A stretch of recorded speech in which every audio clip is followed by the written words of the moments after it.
શીતળા માતાનો પરચો. રામપુર ગામની કથા. વર્ષો પહેલા રામપુર નામના એક હરિયાળા ગામમાં અચાનક એક અજાણ્યા રોગનો કહેર વર્તાયો.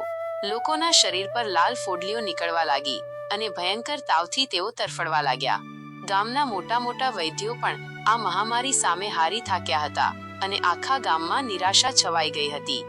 ગામના છેવાડે એક ગરીબ પણ અત્યંત ભક્તિભાવવાળા ગંગાબા રહેતા હતા.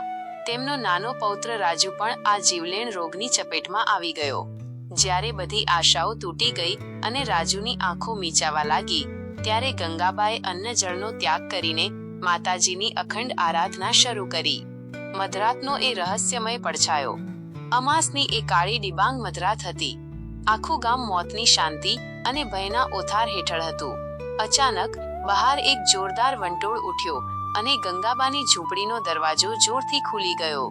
ધૂળની ડમરીઓ વચ્ચેથી ગધેડા પર સવાર થયેલો એક અદ્ભુત અને રહસ્યમય પડછાયો અંદર દાખલ થયો. આ દ્રશ્ય જોઈને ગંગાબા એક પળ માટે ભયથી થીજી ગયા. માતાજીનું દિવ્ય સ્વરૂપ અને ચમત્કાર. પરંતુ જ્યારે એ આકૃતિ દીવાના પ્રકાશમાં આવી, ત્યારે ગંગાબાની આંખો હર્ષાશ્રુથી છલકાઈ ગઈ. એ સાક્ષાત જગતજનની શીતળા માતા હતા. તેમના એક હાથમાં રોગને વાળી લેતી સાવરણી હતી, બીજા હાથમાં અશુદ્ધિઓ દૂર કરતું સૂપડું હતું અને ત્રીજા હાથમાં શીતળતા પ્રદાન કરતો અમૃત જળનો કળશ હતો. માતાજીના ચહેરા પર અપાર કરુણા હતી. તેમણે કશું જ બોલ્યા વિના પોતાની સાવરણી રાજુના શરીર પર હળવેથી ફેરવી અને કળશમાંથી પવિત્ર ઠંડા જળના છાંટા નાખ્યા. ચમત્કારિક રીતે ક્ષણવારમાં જ રાજુનો તાવ ગાયબ થઈ ગયો. ફોડલીઓ અદૃશ્ય થઈ ગઈ અને તે મીઠી નીંદરમાં સરી પડ્યો.